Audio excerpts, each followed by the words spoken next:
Hello, class. Welcome to part one of Hinduism.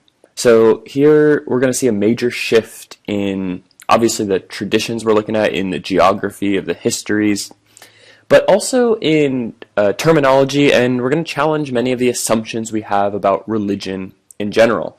So, for example, when it comes to Hinduism and Buddhism, we're going to think about the concept of God very differently. In Judaism, Christianity, and Islam, most of us, I should say, probably have a working idea or familiarity with the idea of God itself, or himself, as many of us refer to God. When it comes to Hinduism and Buddhism, we have to throw all that out the window.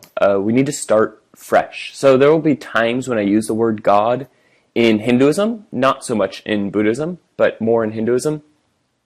And I don't want us to think of this Western Abrahamic version of a God. God is philosophically, metaphysically, morally, ethically, totally and completely different than what we've been working with up until this point. So I challenge you to kind of see if you could start totally afresh when it comes to the word God in specific, and I'll try to remind us the entire class when we're using this term differently. So let's go ahead and start here. So a basic overview, if we're going to kind of condense Hinduism down to its most kind of essentialist qualities, there are over 1 billion Hindus in the world. This makes it the third largest religious tradition, third to Islam, which would be second, and Christianity, which would be the most populous religion in the world, but not that far behind. So 1 billion Hindus in the world is substantial. It's actually quite close to the 1.3 billion Muslims and the little over 2 billion Christians that there are in the world. So a very substantial religious tradition. Unlike many of the traditions we've been talking about up until this point, Hinduism doesn't start with a founder, it doesn't start with a central figure. So if you remember, in Islam, we started with the Prophet Muhammad, these revelations that he had, and then what happens thereafter. In Christianity, of course, we start with Christ, or Jesus of Nazareth, as this central figure who sparks a new religious understanding of the world. Hinduism is perhaps a little bit closer to something like Judaism, which we don't place Judaism to an original founder. We don't look just to Moses. We don't look just to King David or just to Abraham. These are just figures that evolve or are introduced in this historical narrative, and a tradition becomes more identifiable as it proceeds. Hinduism is like this. We start with a group of people who we'll talk about, and they have sometimes similar worldviews or religious beliefs, sometimes very different, and over time they become categorized as a single religious tradition. Now, is Hinduism polytheistic? If you remember early in this term, we talked about polytheism being the belief in many gods or multiple gods. At a very face value, yes, Hinduism is polytheistic. We're going to see that there are hundreds, millions of gods in Hinduism.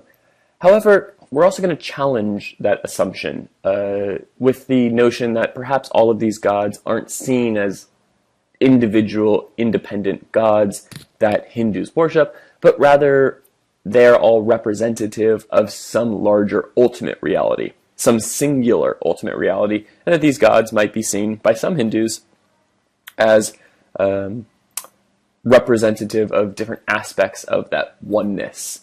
So, in that sense, Hinduism might be better described as monistic. Monistic means, or monism is kind of the belief in the oneness, or pantheistic. Pantheistic, if you remember, we talked about this term, everything being God. So the rivers, the lakes, us humans, animals, the entire cosmos being God itself. So we can start to see why we have to throw out that old preconceived notion of what we might assume God is and start afresh.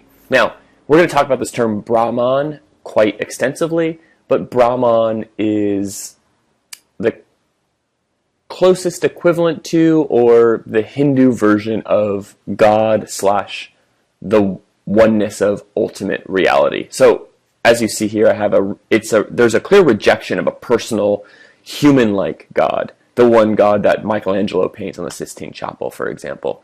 This is not the way that most Hindus would conceive of God. God is much more abstract, much more unknowable, much more removed from our senses, our kind of rational mind that we use to describe this Western form of God. Where do we date Hinduism? Also problematic and difficult to kind of pinpoint. There were settlements of people in the Indus Valley. We're going to pull up a map here in a second, but the Indus Valley is the northwestern region of modern India. There were settlements there as early as 4000 BCE. That's 6,000 years ago. So you might hear some people, if you watch a YouTube video, for example, they might say Hinduism is the oldest living religious tradition. Fine, that's true in some respects. However, what we're going to find is that in 4000 BCE, the quote-unquote religion being practiced by these people in the Indus Valley is nothing like modern-day Hinduism. It is as different as any other religious tradition is to Hinduism today. So it's a bit problematic to say that Hinduism is the oldest or longest surviving religious tradition.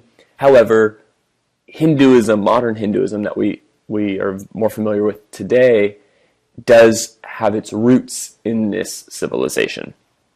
This civilization we sometimes refer to as the Harappan civilization.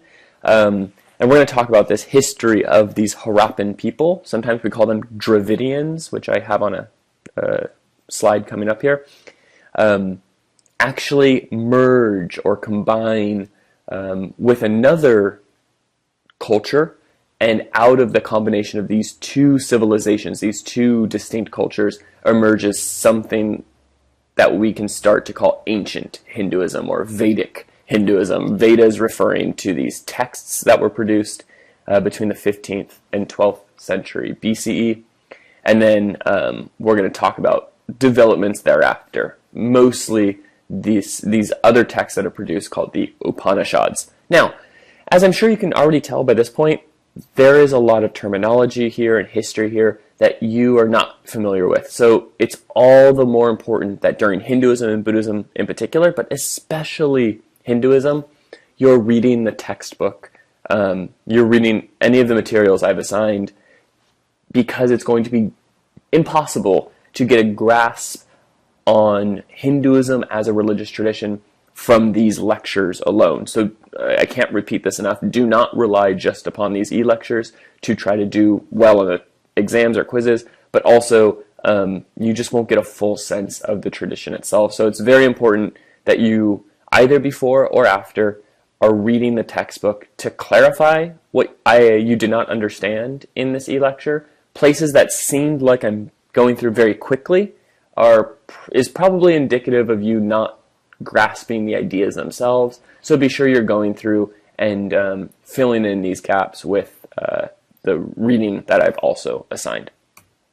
Okay, so this brief history, like I said, in 4000 BCE, there are these settlements. Now, the settlements that go back to 4000 BCE are of the Harappan civilization, or the Harappan people. As I stated in the last slide, Hinduism is a unique combination of these Harappan people with a group of people that we call the Aryans. This is a group that originates in kind of Far Eastern Europe, Central Asia region.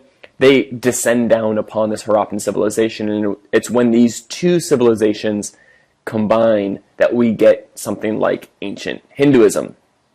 Now, the Harappan civilization, yes, there were settlements as early as 4000 BCE, but the civilization itself develops around 2500 BCE for about 1,000-year period. This is what I'm trying to get across in the background of this photo. A fairly modern, well-integrated, technologically advanced civilization emerges in this region. There's very little known about them. We've done some archaeological digs and have put some pieces together. But one of the problems is the language that they spoke and wrote in is what we call Dravidian, and it's a language that we are just simply unable to translate. We have a very difficult time coming to any real certain conclusions when it comes to translation. So we also refer to the Harappans as Dravidians. Dravidian referring to the language in which they spoke. This group of people, the civilization, seemed to have a belief in a plurality of gods and goddesses. We get this from various inscriptions, pictorial inscriptions that we found in archaeological digs in this region, depicting multiple gods and goddesses appear to be reigning over different aspects of life. So there seemed to be a goddess that was related to fertility, and that makes sense because this civilization was an agricultural civilization that depended upon the planting of seeds and the growing of life and so on and so forth. We have found examples of there being fire being central to their sacrifices, their religious practices. There will be temples focused on fire as well, seeming to have some kind of sacrifice ingrained in their practices. Not human or animal sacrifice, but more often it seemed like sacrifices of grain and wheat and milk and things that they produced from the land itself. And like I say, they were fairly advanced. This civilization spreads over 1,000 miles long, and we see that there's a uniformity in the bricks that they use throughout the civilization, the same size, the same structure. It seemed to be one kind of fluid civilization that was relatively united through language and sometimes religious practice as well. Here's that map that I promised you. We have modern India here, and the Harappan culture or civilization spans all the way up through this Indus Valley. This is the Indus River that comes through here, and this is the Indus. I guess it's flowing downward. This is called the Indus Valley, this whole kind of darker colored region. We're going to talk about the Aryans who descend down upon from the north and combine with these people. Here's one example of a inscription that we've uncovered from this region. This is thought to be a fertility goddess related to many of the animals and the agriculture that they were so focused on in their traditions. This is a modern picture of this region. So you can see how it's quite arid outside of the valley, but in the valley itself, it's quite beautiful and quite lush and quite fertile land as well. Here's just zooming out. We can see this here would be the region of the Harappan civilization along the border of Pakistan and India. Not terribly far from much of the region that we've been talking about, but there is a lot of isolation here. There's not a lot of crossover. There is some crossover with a community of people who live here and these Harappans that we're talking here. And we think that connective piece are these Aryans. These Aryans originate in this region of the world, and we think, some say out here actually, they migrate down, half of them, or some of them, split off into where is modern day Iran. The other half split off and descend and then settle down here in modern day India. These Aryan people are thought to be the uniting force between Zoroastrianism and Hinduism. So there is some link in the languages that these two groups evolved into speaking after this period of time. But also interestingly, we find in ancient Zoroastrianism and ancient Hinduism the presence of the exact same god Mithra. So Mithra is found in both traditions, and this is not, we can't just chalk this up to coincidence. This seems to be much more than coincidence. Mithra is depicted in the same way, to have the same kind of concerns and reigning over the same realm of the world. And we think it's because this group believed in this god Mithra and descended down upon these two groups and has influenced both Zoroastrianism and Hinduism. So now we see Zoroastrianism has its influence in Judaism, Christianity, Islam, and Hinduism. Hinduism then gives birth to Buddhism. This is why I find it so important to talk about Zoroastrianism in this course. So, those Aryans that I'm talking about comes from the word Arya, which means noble or civilized. They speak Sanskrit, by the way. This is the ancient language in which the ancient texts in Hinduism, the Vedas, were written in. So there's that migration theory that I just told you about. But what do they practice? What are their interests? What is their influence? They were a relatively nomadic, or very nomadic, but relatively successful and militarily dominant civilization or group of people. But what's interesting about them, and why the lasting influence we see on modern Hinduism, is that the Aryans bring with them this threefold class structure. So they structured their own society in three distinct classes, or what we will later call castes. Now, there were the kings at the top, the warriors below them, and then the farmers below them. So it was hierarchically structured, with the kings, of course, being the noble people being the most powerful, and the farmers being the least powerful. Now, when the Aryans descend upon this region of northeast India, the Harappan civilization, they bring with them this threefold class structure, and they place the Dravidians, the locals, the Harappan people, in the lowest rung. They create a fourth caste below them.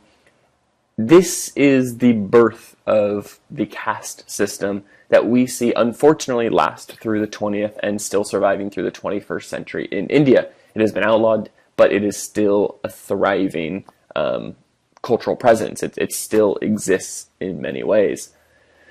The Aryans practiced ritual sacrifice. They thought that with sacrifice, the order of the world would be maintained. We don't have a clear understanding of the gods or goddesses that they believed in, but there was this focus on sacrifice. The reason we know this is they produced the first texts called the Vedas. And the Vedas are written in Sanskrit, the language that they spoke, and it talks very extensively about sacrifice. Kind of like ancient Israelite religion compared to Judaism. If you remember, ancient Israelite religion was a sacrifice-based tradition that focused on the temple and certain practices within the hierarchy of the temple, and then developed into Judaism much later, which is a radical shift in theology, a radical shift in ritualistic practice, and so on and so forth.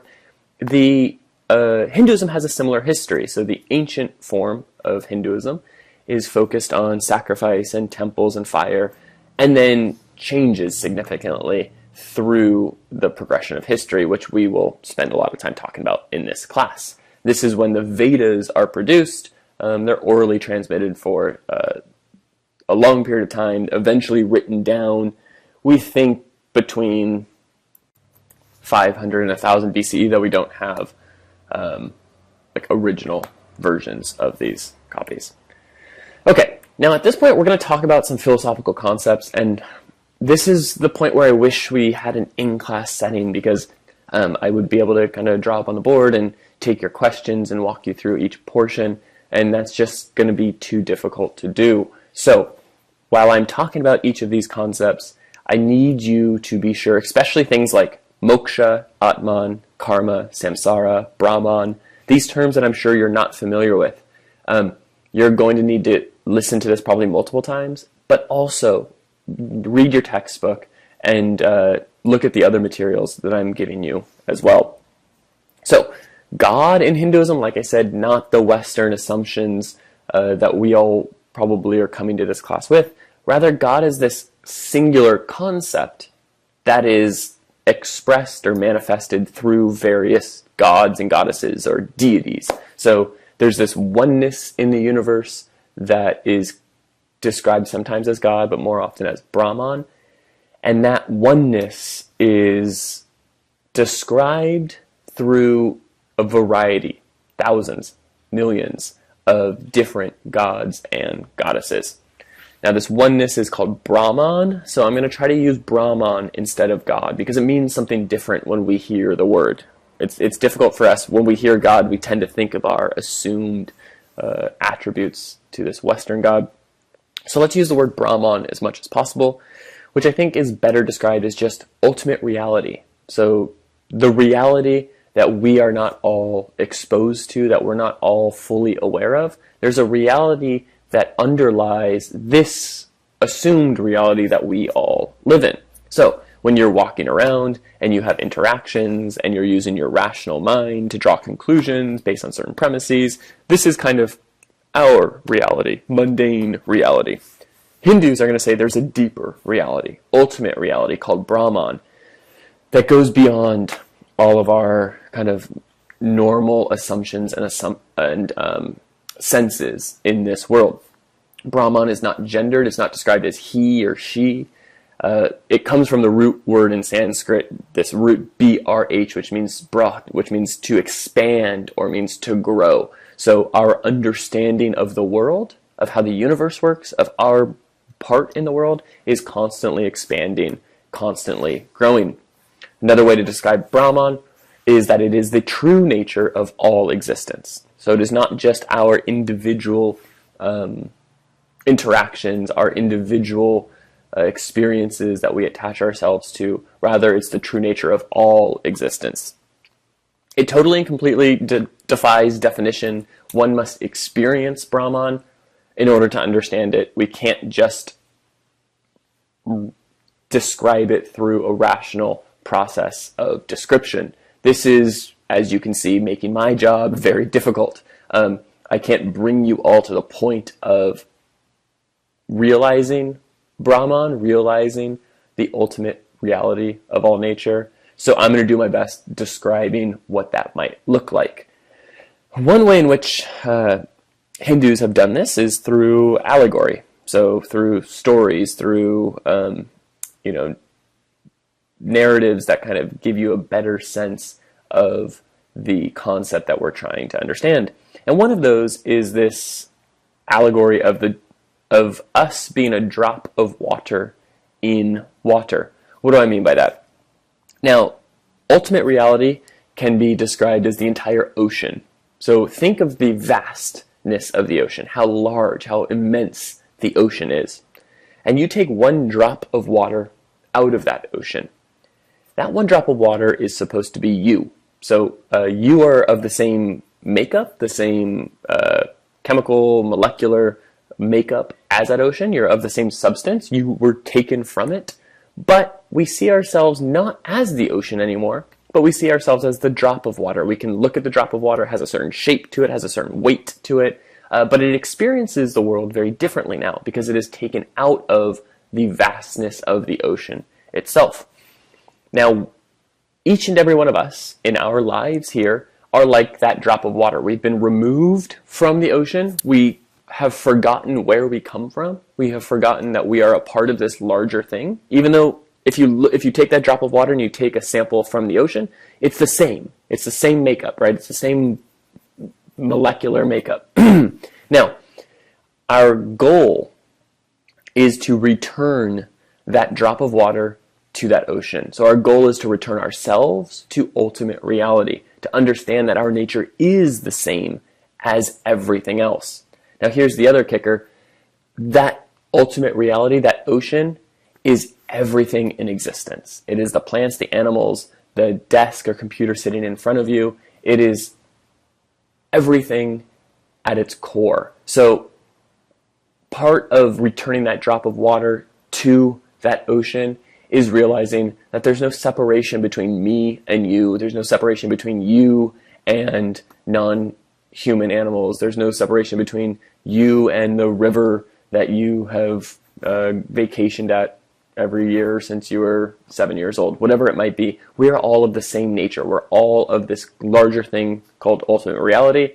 So there are a variety of practices, forms of meditation, and rituals that develop that try to allow us to realize that our nature is not what we think it is. It is not our daily concerns. It is not if you pass this test. It is not whether or not your boyfriend or girlfriend is right for you.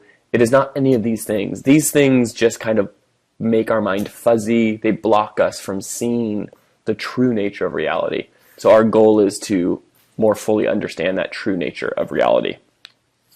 Now, moving on to the second bullet point here, Hindus often worship specific gods or specific deities in order to try to better understand that ultimate reality. So it's not as if the gods that one Hindu family worships are so different than another Hindu family from a different part of the world. They are described differently, they have different names, different attributes, but they're all avenues to understanding this greater ultimate reality. So there are some sayings that say there are 330 million gods in Hinduism. This is not a literal description. This is an expression of the unthinkable variety that one can go to understand ultimate reality, that you can create as many gods as that your mind can even imagine, because they're all pointing toward the same thing. Now, with this understanding of Brahman, there are these avatars, these gods or deities. Avatar means to cross downward. So the idea here is that these are different attributes or versions of ultimate reality that help us humans understand our place in this world. So a deity has crossed into our world, has become incarnate, made into flesh, in order to give us more guidance to understand all of reality itself. The most common avatars come from Vishnu, and we're going to talk about why in a moment here. This is because there's this thing called the Trimurti. And the Trimurti is one way in which we describe Brahman, one way in which we describe ultimate reality. Now, the Trimurti, think three gods or three deities. There is Brahma, not to be confused with Brahman. This is a good example of the importance of really learning each of these terms and being able to distinguish between them. There's Brahma, who created everything. The creator created the heavens, or not the heavens, but the earth and the animals and everything that we experience. Brahma is the creator. There's the second part to Brahman, which is Vishnu. Vishnu is that which tries to preserve the world. So we have been created. We look to Vishnu to try to preserve, to hold on to what we have. Except in the end, there will be Shiva. There will be the destruction of all that has been created, which is not a bad thing. We must destroy in order to recreate again. So as Shiva destroys, we are recreated. This is the process of reincarnation. We are born, we try to hang on to what we have, we die, we're destroyed, but we are recreated once again. Now this happens at the human level in Hinduism. So there's the belief that we as humans are born, we live, we try to hold on to what we have, we die, and we're reborn, and so on and so forth. We're going to constantly go through the cycle. This also, though, happens at the cosmological level, by which I mean the universe. The universe, the world in which we live in, was created over a much longer period of time. It is slowly devolving, where Vishnu is that which tries to preserve it. It will be destroyed, but only to be recreated again. We're going through this much larger cosmological cycle at the same time that we're going through the much more kind of smaller human cycle of reincarnation. So all three of those together are called the Trimurti. Brahma is the creator, Vishnu the preserver, Shiva the destroyer. The reason here I have that Vishnu is the most common avatar is we as humans grasp onto what we have. We want to preserve it, whether that's a relationship you're in, whether that's the materials that you have.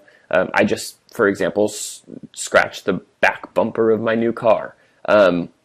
And that caused me some kind of pain. I was kind of bummed out. Why? Because I want to preserve what I have. I want to hold on to what I have in its newest, nicest form. So we look to Vishnu. Vishnu can help us preserve these things. We look to Vishnu and all will be preserved. However, in the end, that's kind of misguided because Shiva will come in, destroy, so that we can recreate once again. So a large part of the Hindu outlook is to learn not to hold on to things. Learn to detach from your attachments, because in the end, you'll lose those attachments. Whether you're attached to, say, a sibling, or a boyfriend or girlfriend, or a parent or a friend, we want these relationships to last, right? We want to hold on to them. We want to grasp onto them as tightly as we possibly can. But they will always end. We don't have an example of a relationship that has lasted forever. So the more you can detach yourself, the less pain will be caused when it does end. But you'll know that when it does end, we will be recreated once more. So there's no real loss in that final kind of destruction stage. So, in order to understand all of Hinduism, you have to kind of wrap your head around this concept of Atman. And I encourage you again to go back and read the sections on Atman, try to get as much exposure to these concepts as possible. Don't rely just on my e-lecture here.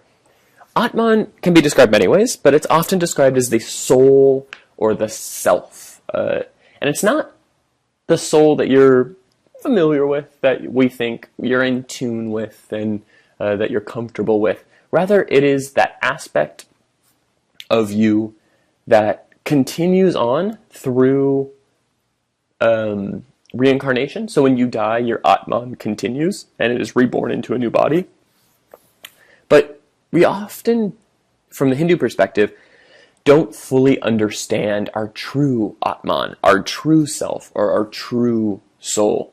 And a large part of Hinduism is to have a better, clearer understanding of pure Atman, and not this kind of false Atman that many of us are reliant upon. Now, another way we describe Atman is as the drop of water. So, the drop of water is the same essence as the ocean of water, right? So Atman, yourself or your soul, is the same essence as Brahman, ultimate reality itself. However, and this is very, very important, it appears to be different. It's not different at its fundamental nature. However, it appears to be different. We look at a drop of water and we say, that's not the same thing as that ocean. This is a drop of water that I can hold in my hand. That ocean, I can't even conceive of how large, how vast it is. The same goes for our soul compared to ultimate reality. We think we have a sense of ourself, of our emotional and philosophical and physiological makeup, but we don't realize that it's the same nature as everything in existence. So, Atman, the reason it appears to be different is it's obscured and not properly perceived because of our attachments and desires to this material world. So the reason we don't see ourselves as part of ultimate reality is we become attached to things. We become attached to our material possessions. We become attached to the relationships that we form. We become attached to the expectations that we have in the future. We become attached to this world. And it's sad when we lose things in this world. It's sad when we lose those attachments, when we don't achieve what we want to achieve in the future, when we lose a loved one, when a breakup occurs between two people in a relationship, when you lose a material possession that you care about. These things cause us pain, and a Hindu perspective is going to say, embrace the ever-changing nature of the world. If there's one constant in the world, it's that everything is always changing and nothing is permanent. So you must accept this fact, and you'll become much more in tune with ultimate reality, with Brahman, and you'll realize that you're part of that. You're not an observer, a distant observer, who is wanting to kind of manipulate it, but you are intimately a part of it, and we need to accept the fact that we are a part of this world, and not just an observer of this world. Now, this world that we talk about, the world that you and I, if you take a break here and you look around the room, and maybe there's someone in the other room that you care about, maybe there are some possessions, like if you're watching this on a phone or a computer, you care about that thing.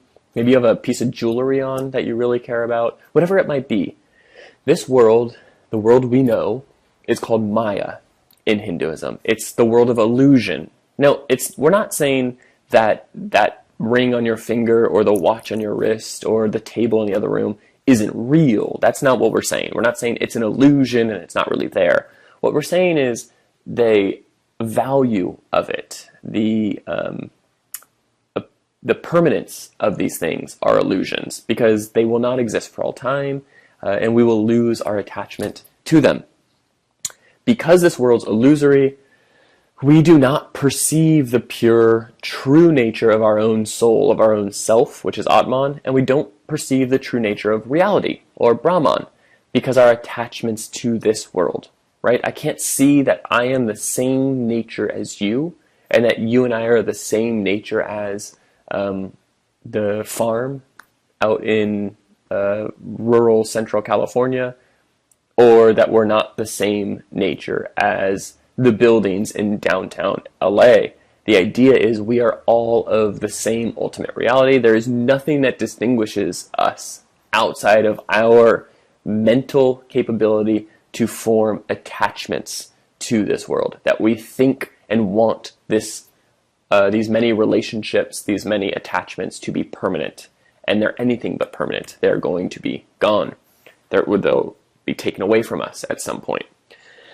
So, what is the goal in Hinduism? The goal is not heaven. The goal is not immortality. The goal is not many of the things that we've been kind of taught in these other traditions in the West. Rather, the goal is something called moksha. Moksha is this experience. It is this state of being where one is moved beyond all of these illusions of this world. They've moved beyond all of the attachments that we've formed. They've moved beyond our desires to hold on to what we have in order to become one with ultimate reality. So that moksha is pure consciousness. Moksha is the experience of realizing Atman, ourself, is Brahman. That drop of water is the ocean. We are of the exact same nature. So when we can achieve moksha, we have achieved the goal in Hinduism. Now, the next concept, that these all tie in together to make one metaphysical philosophy of the world, this is karma. Now, karma is a word that many of us are familiar with, but not correctly, or I shouldn't say not correctly, but not in the way that it's used in Hinduism. Karma means action. So any action that you do, whether it's a thought, that's a form of mental action, a physical action, a decision you make, any action is called karma. For every karma, there's a phala. So with every action, there's a fruit of that action. There's a consequence. Something happens because of that action. We tend to use the word karma in terms of the consequence of the action. We say, oh, karma will get you. The consequence of what you did will come back to you, right? You did something bad. Oh, that's bad karma. Karma's coming back and going to right the situation in some way. It's not the case. That's not the case in Hinduism. In Hinduism, karma is the action itself, and phala is the consequence of that action. So, karma encompasses all forms of action, mental, physical, emotional, psychological, ritual, any form of action is karma. Now, the value of karma, so whether we decide something is good action or bad action, so something you should do or should not do, this is a form of ethics, right? Something one ought to do or something one not ought to do.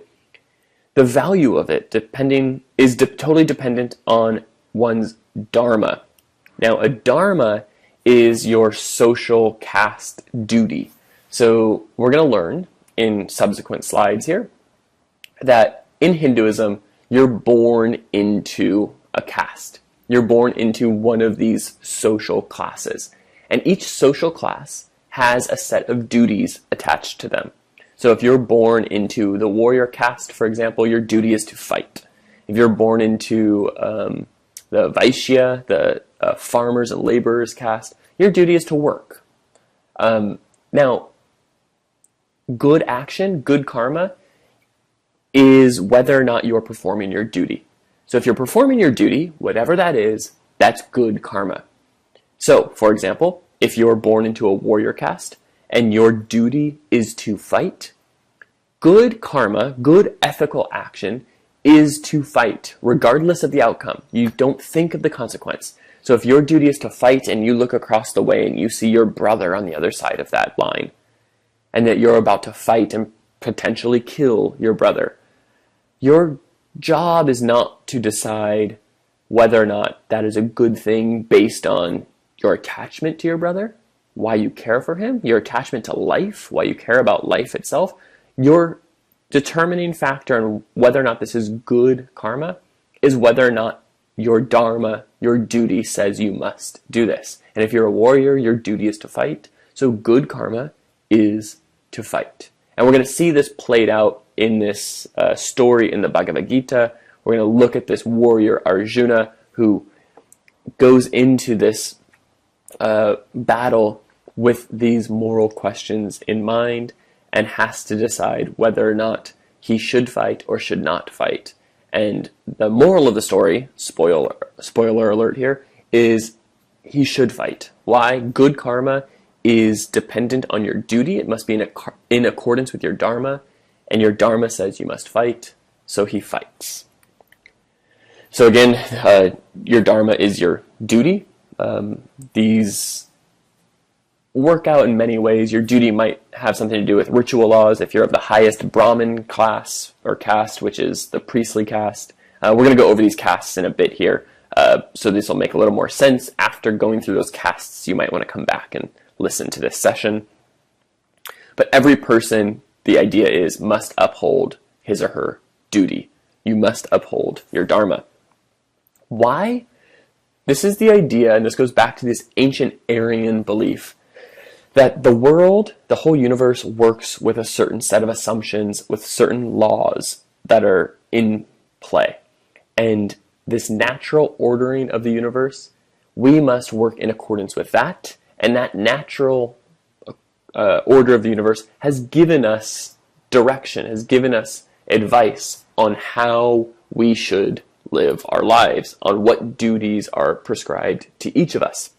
So, how do we find what these duties are? We read ancient texts that were written by seers, people who could see more deeply the nature of ultimate reality, and they eventually wrote it down. These are called the Vedas and the Upanishads. These ancient texts that are written in order to give us guidance by people who are able to see the true nature of all of reality. We read these texts to understand what our duty is. And there are actually other texts that we'll talk about, the Mahabharata and the Bhagavad Gita as well. So, why do you want to have good karma? Why do you want to act in accordance with your duty outside of just keeping the natural order of the universe in play? Because good karma leads to better rebirth. So if you act in accordance with your dharma, if you act in accordance with your duty time after time after time, the next time you're born, when you die and you're reborn, you're going to be born into a better life, into a higher caste, perhaps. This cycle of being born and reborn is called reincarnation, but the cycle itself is called samsara. So to be stuck in the cycle in general is samsara. Each rebirth is called reincarnation, but the whole cycle is samsara. So this is depicted here in this wheel. It kind of works through various lives. You're born, you work through the wheel, you live, you struggle, you get older, you hang on to something, you die, and you're reborn. It's not a linear birth, death, afterlife. It is a constant wheel, constant cycle of being reborn until perhaps you can release yourself from the cycle of samsara to this place called moksha. Not a place, it's a realization, a state of mind, maybe is a better way to describe it. So samsara means whirling or cycle. It is this cycle of birth, life, death, and rebirth. As I said before, it happens both at the human level. So you and I are born, we live, we die, and we are reborn. Also happens at the cosmological level. The Earth, for example, our solar system, is born at a distant time in the past. It is slowly devolving. It will be destroyed only to be reborn again. This is the Hindu perspective on these things. Now, samsara is a bad thing. So this is where many of our assumptions are going to be challenged. The idea here is that living in this world, many of you could probably relate to this, living is, in a sense, suffering. To live is to suffer, right? We experience loss. Many of you have probably experienced the loss of a loved one, have gone through a really terrible breakup, have moved to a new city and had a totally new community, or a community you were attached to, taken out from under you. All of these examples are experience of loss, full of pain, suffering, so on and so forth.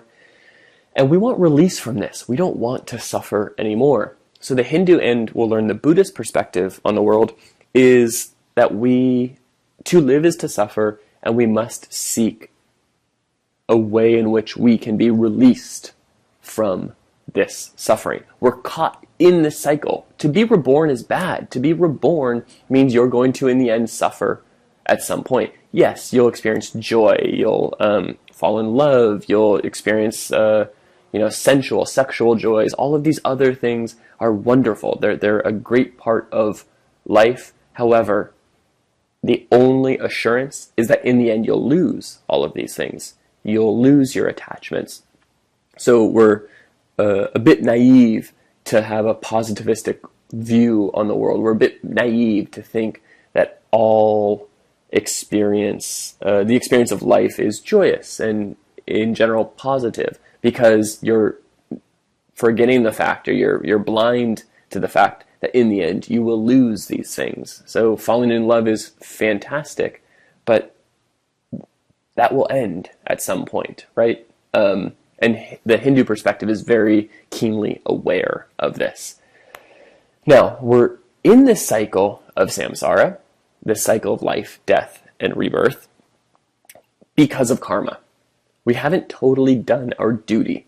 So when you do your duty, that's good karma. You're reborn into a better caste. You're moving upward. You're ascending the caste system, where eventually, after multiple lives, one can hopefully be released from this cycle of samsara. So again, this is repetitive here, but I just want you to see how all these pieces come together. To live in accordance with the Dharma, your duty, is good karma. Through rebirth, one hopes to ascend into a better caste where eventually release is possible, which is called moksha. Moksha is release from the cycle of samsara. So in the end, the goal is to not be reborn. The goal is to be released from all suffering for eternity. Your duty is no longer to come back into this world to suffer. You have been totally reunited. Your drop of water, your Atman, has been totally and completely reunited with Brahman, and you have now been extinguished in this individualistic sense, right? The individual suffers. When an individual is gone, there is no suffering. Which brings us again to the goal, which is moksha, that is liberation from samsara. Again, a recap to bring all these pieces together. One's actions, one's karma, binds your soul, your Atman, to this endless cycle of samsara, of experiencing this illusory world of Maya. So, we want to get out of this illusory world. We want to escape the endless cycle of samsara, which is moksha. Once this illusory world is completely rejected, once you reject all these attachments, once you realize that your experience in this world, with material possessions, with your relationships you've formed, with your expectations for the future, your regrets of the past, once all of that is understood to just be part of this illusory world, then the true nature of yourself, your soul, is realized. You realize that yourself is of the exact same nature of Brahman, of all of ultimate reality. Your Atman becomes Brahman. Your illusory self becomes totally eliminated, and there's nothing left to be reborn. Once that drop of water is diffused into the ocean of water, it cannot be reborn again. It has been totally and fully realized in its purest sense. So your illusory self has been eliminated. The only thing that remains is a clear perception of Brahman, or ultimate reality. And then I have here supreme consciousness, that all life is a manifestation of Brahman, and you're released. So you're finally realizing that all of existence is emanating from this ultimate reality, and you finally see through the veneer that has been presented to you life after life after life. You see the true nature of it for what it actually is.